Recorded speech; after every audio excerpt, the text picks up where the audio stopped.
comes to the Iran deal, we've in fact seen some very familiar faces making similar arguments to the ones they made leading up to the war in Iraq back in 2003. Take a listen to this.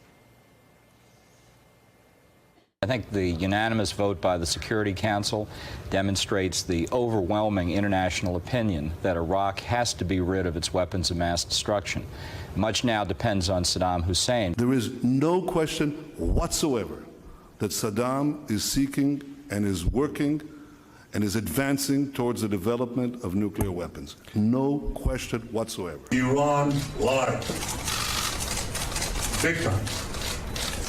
After signing the nuclear deal in 2015, Iran intensified its efforts to hide its secret nuclear file. I don't see that there's any prospect of a real fix to this deal. I think the deal is inherently flawed. I think it's a strategic debacle for the United States. You can always tinker around the edges, and the question is whether putting lipstick on a pig is really going to make a difference. Joel, when you look at those sound bites there from two people who now have the president's ear, is the U.S. once again being pushed towards war, this time in Iran? I mean, why should anybody listen and believe the Israeli Prime Minister and John Bolton?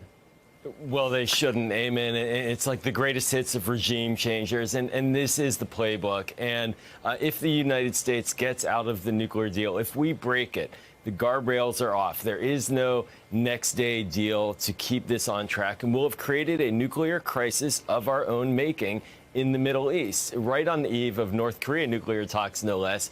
What then happens is anyone's guess, and this is why President Obama consistently argued that the nuclear deal was a choice between war and peace, because if you don't have a diplomatic agreement like this, there are very few other ways or options to stop an Iranian nuclear program, and war is that option potentially. And with the kinds of advice that the president is getting, including his own advice, frankly, over the years, where he's been very critical of this deal, it does seem like that's what's driving this policy. Andrew, I know the Boston Globe has been reporting that former